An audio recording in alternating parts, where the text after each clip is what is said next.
Welcome in, everybody. We are here at another Studio Wesley Live. I'm going to be your host for tonight, Samuel Styles Williams, and I'm joined by two lovely and amazing people. And I got my icebreaker question for today.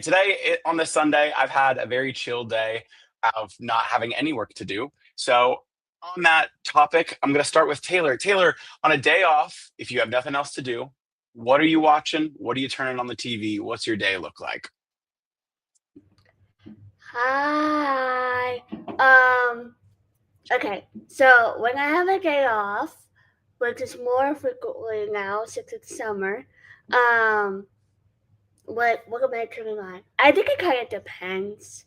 It depends because like a lot of times when I have a day off, I tend to crochet, and so either I will crochet and put on like a YouTube video of somebody crocheting or doing something crochet related. Or I'll turn on a YouTube video that's like Christian music.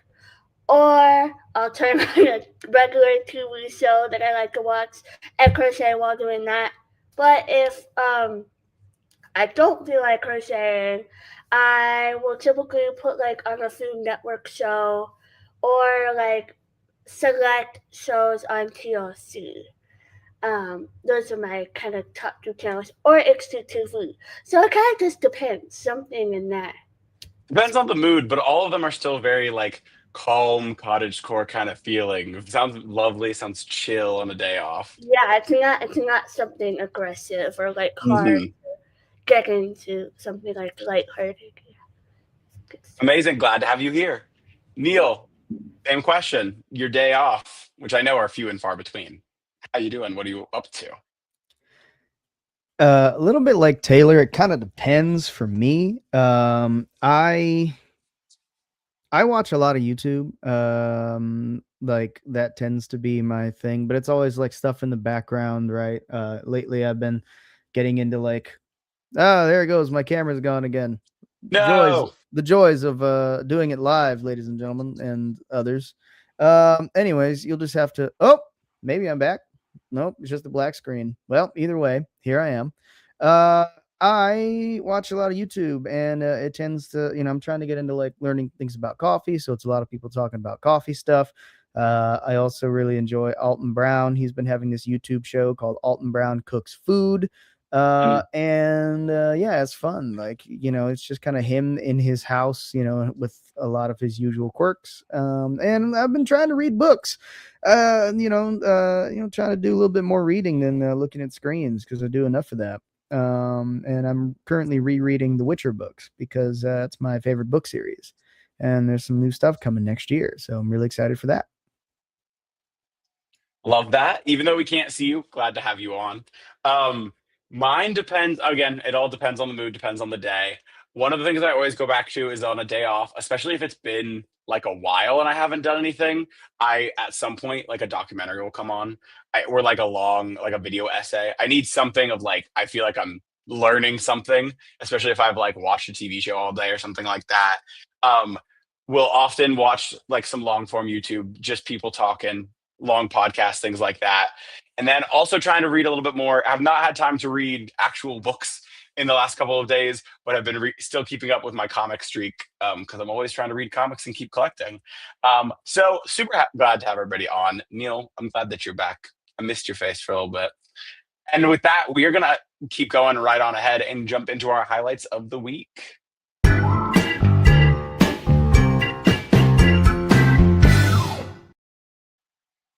Taylor, I'm going to go ahead and have you start. What is your highlight that you're bringing to our team this week? Yes. So my highlight is a pretty viral story. I'm sure like people have heard of it, especially if you're in Florida, like all of us are at the moment. It was a woman in Palm Beach County that got pulled over by a deputy because she had a cell phone in her right hand. And sorry. Um, and we like you might have seen that the driver um does not have a right hand. So I'm trying to hold my laughter in. Sorry. So like the deputy like pulls her over, thinks that she um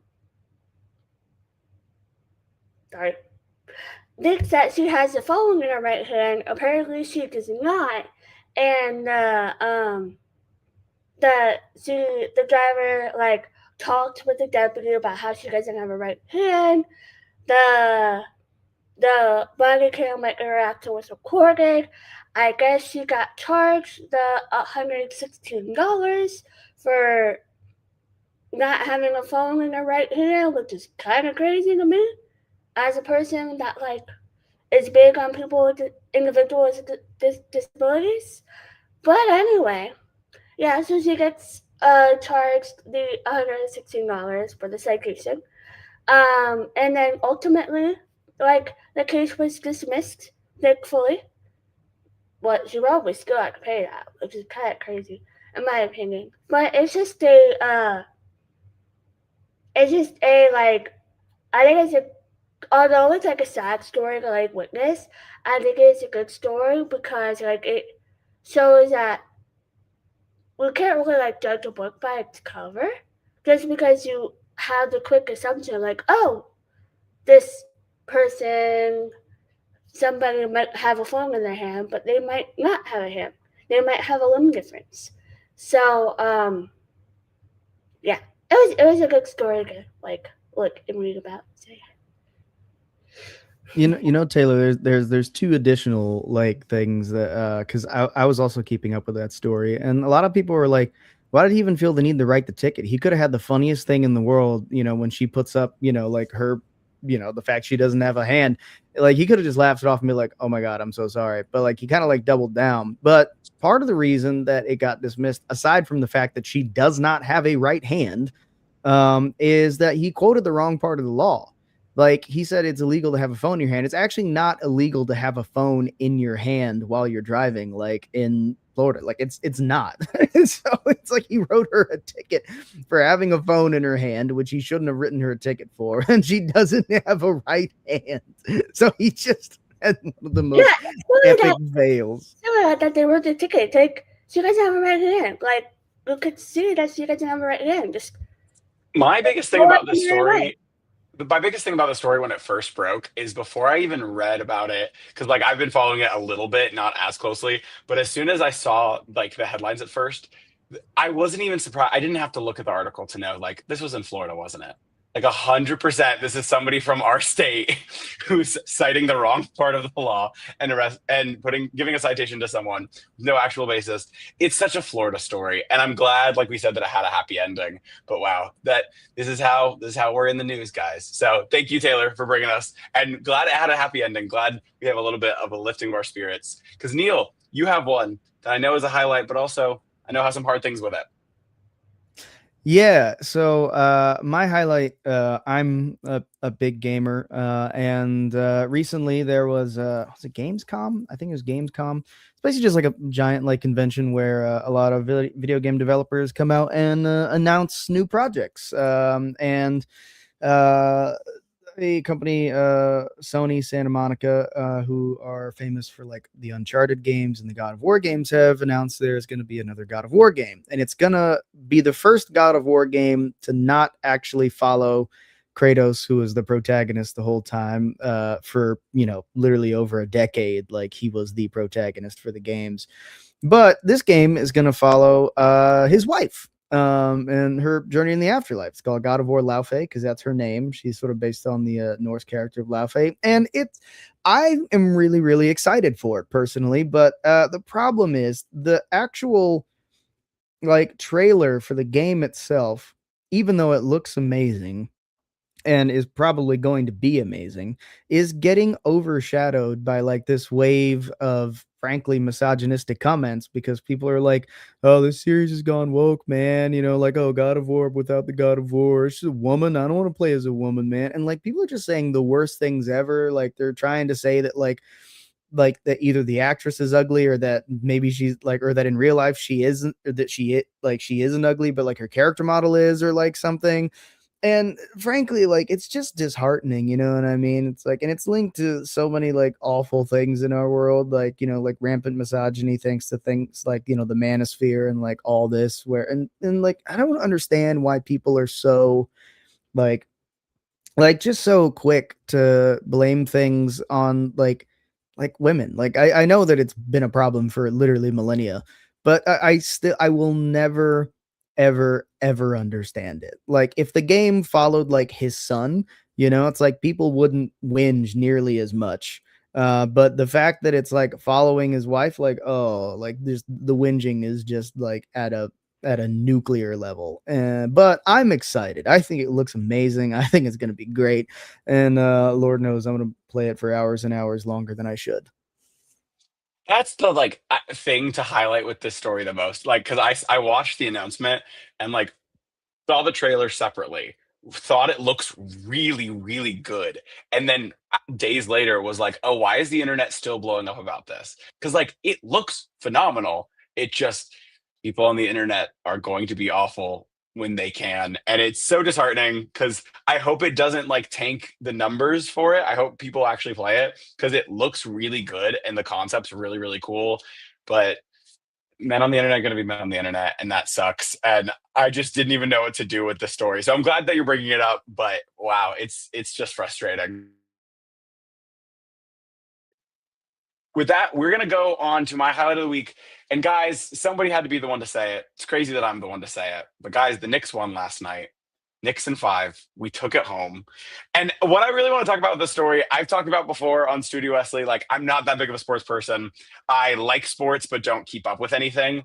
But it is crazy how much this finals match in the last couple of days has brought the internet and the nation together. People like me who don't care about sports, I was still keeping up with it. I was still rooting for the Knicks. I watched the last game live with my friends who were all coming over last night.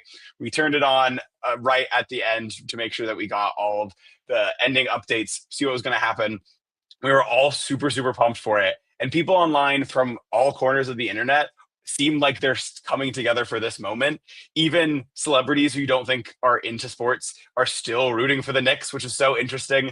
And like, of course, there's been some controversy with it, and there's some people who are mad because there's always going to be people. But a lot of the stuff around it just feels like there's joy in this, and people are celebrating, and people are excited with what's happening. So I was more impressed. Obviously, it was a great game. Really glad that the Knicks won, but it was also cool to see how much people were brought together by this. People who don't even like sports, who came together to see the Knicks win.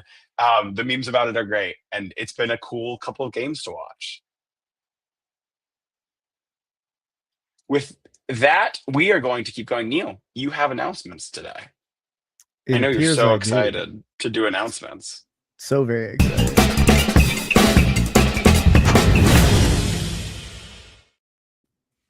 All right. So, announcements.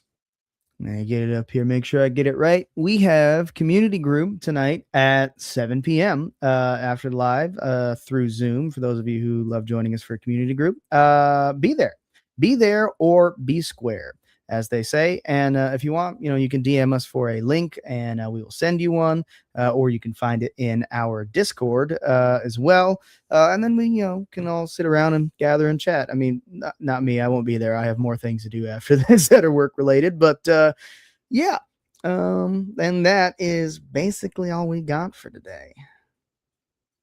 My other announcement would be to drink water because it's hot outside. That one. That was an announcement specifically for me. I've not had enough water today, and I can feel it right now. You're getting to that 6 o'clock hour where, wow, I have a really bad headache because of this. With that, as I drink water, we're going to transition to our Studio Wesley Cafe episode for the time for the episode.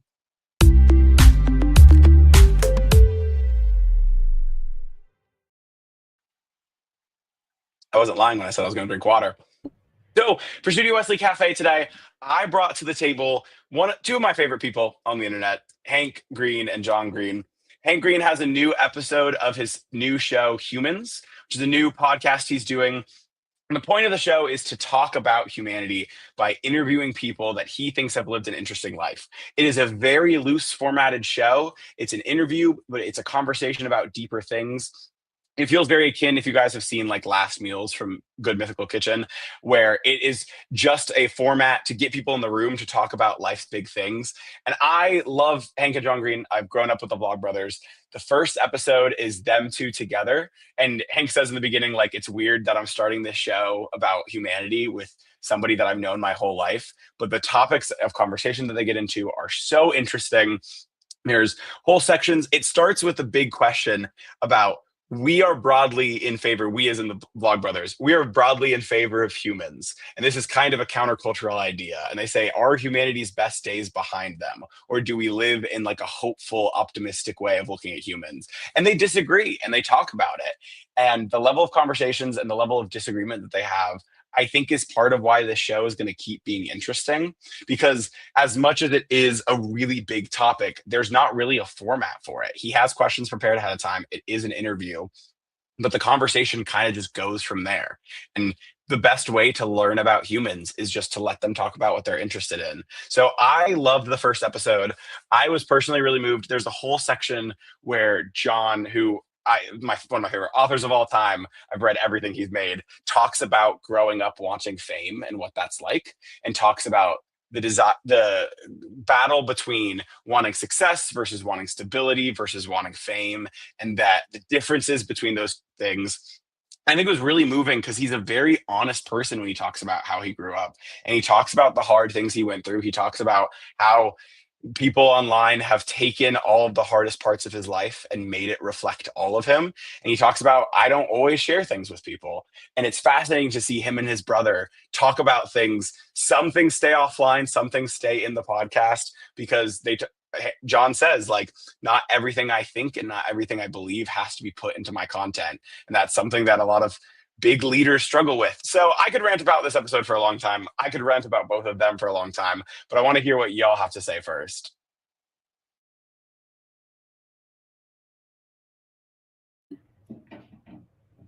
Go ahead, Taylor. Do you think? Okay. Oh no. Yeah. Like I actually listened to the episode. I've been wanting to like find a new podcast. Because I love Studio Wesley. Shout out Studio Wesley. But those episodes are done for a little bit. So I'm looking for something new. But anyway, that aside, I like kind of enjoyed this podcast. I found like I was actually like paying attention to it. Although I was doing other things. Like I was actually like I don't know what I'm trying to say. But like I found that I was like kind of agreeing to a lot of the points that was being said, because I think one of the points that was said, I didn't really like break down too much. I was just kind of like paying attention to it. Somebody was saying that like the circles of empathy are not like wide enough, but like they're like wide, but they're not like wide enough. So I kind of like resonated with that a little bit, and just yeah, it was just very insightful. A lot of different.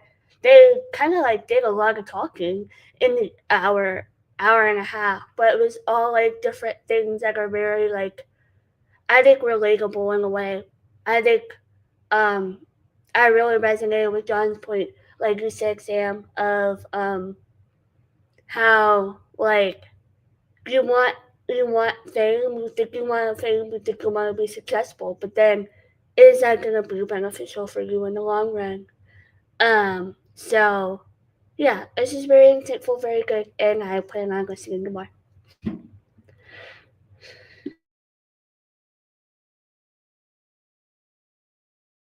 That is really nice, Taylor.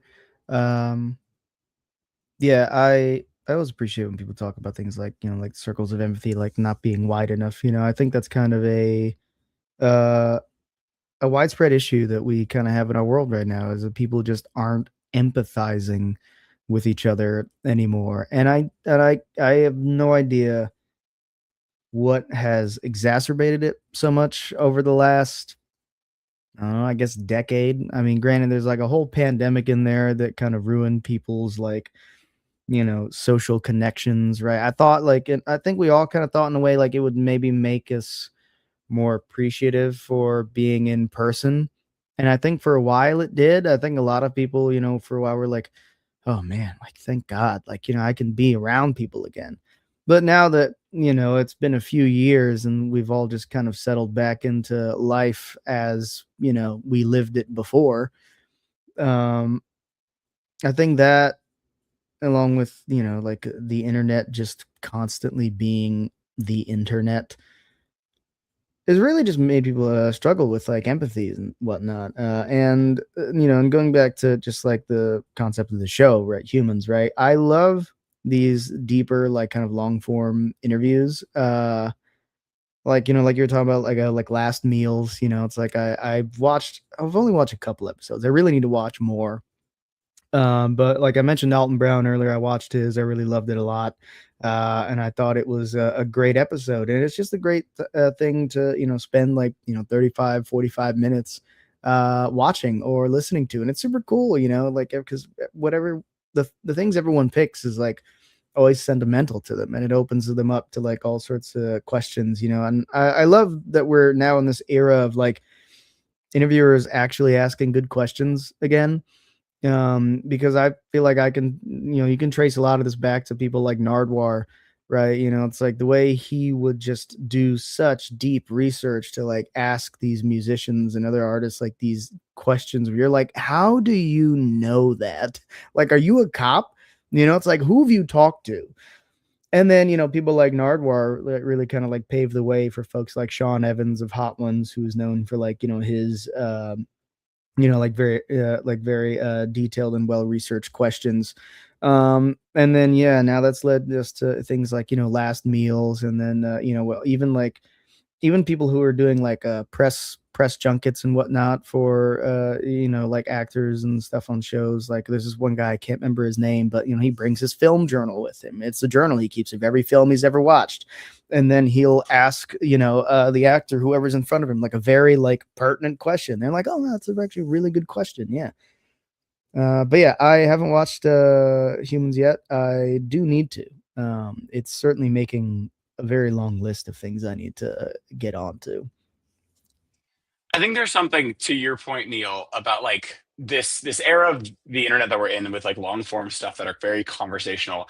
I love getting to know people without the prestige of like celebrity and fame and whatever show they're working on or whatever's making them famous, right? And I think that's part of why as soon as Humans was announced, like I've watched these guys my entire life, but when Humans was announced, I was really excited because I was like, this is the type of content I already love.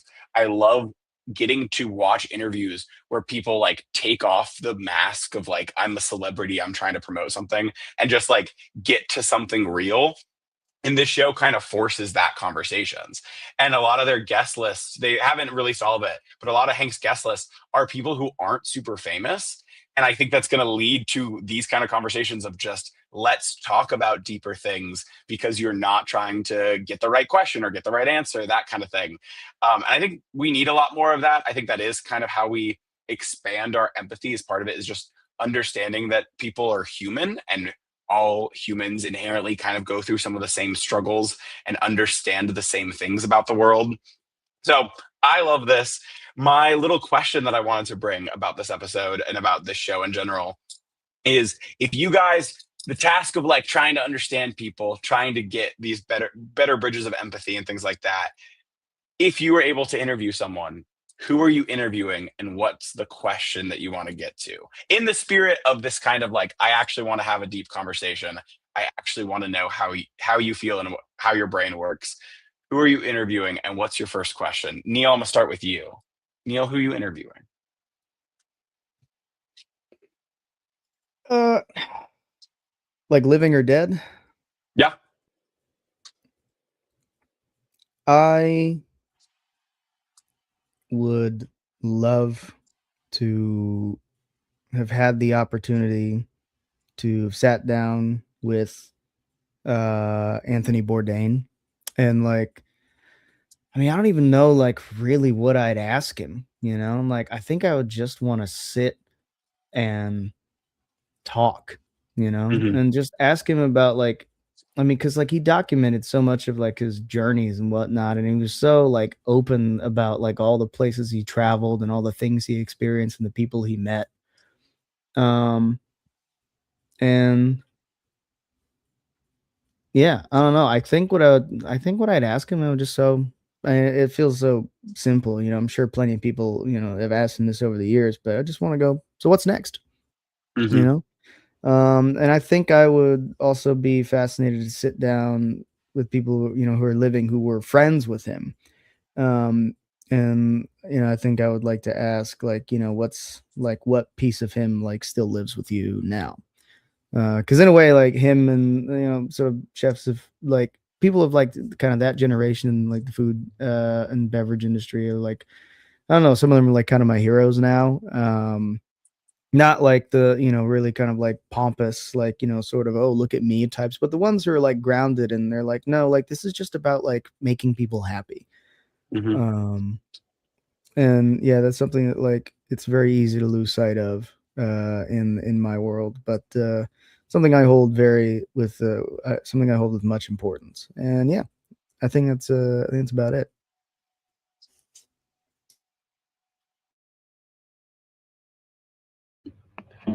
Hmm. If I could interview someone, who would I interview? I think it's kind of a trick question for me. So I think it says I should interview her. Um, but uh, who would I interview? Hmm. I don't know. I would probably like do like somebody that's deaf. So maybe like a Marley Matlin or like a um or like a Now DeMarco or like a Daniel Durant because I feel like I could be like I could like relate more to them and like be able to like communicate better than them because I could uh because like be able to like have much more of a deeper conversation than like a hearing person.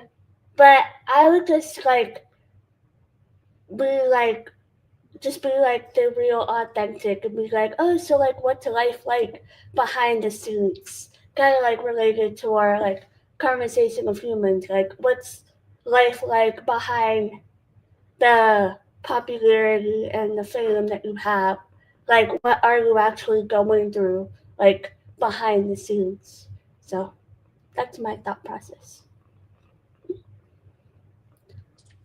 I think my answer has changed like over the last couple of years because I think like a couple of years ago I definitely would have said a historical or political figure like those people who made such important decisions or were at such critical moments. But I think now I am much more interested in the people who had a front seat history and more of a behind the scenes role. I think that's part of like that's really where I see humanity is not in the people like who are up at the front, like the politicians and things like that. But like I want to be a speechwriter. I'm obsessed with reading about speechwriters. But like speechwriters are a great example of like you were there, you were in the room when decisions are being made, but it's not about you. There's no prestige or polish or having to fake anything. You just got to witness real big change. And I think that's so interesting. I think those are the people you can learn more from. At least the people in my life that I learn more from are less the leaders who do really cool things and more the people who got to witness it and the people who were in the rooms helping, but weren't the ones taking all the credit and trying to be popular. Like that is more where I see and hear interesting conversations. So one day maybe we will have some interviews on Studio Wesley. I know we've talked about some things because I think it would be really cool to keep that going and to have those kind of long form conversations. But with that, we're going to take a little bit of our soul break and we'll come back for that.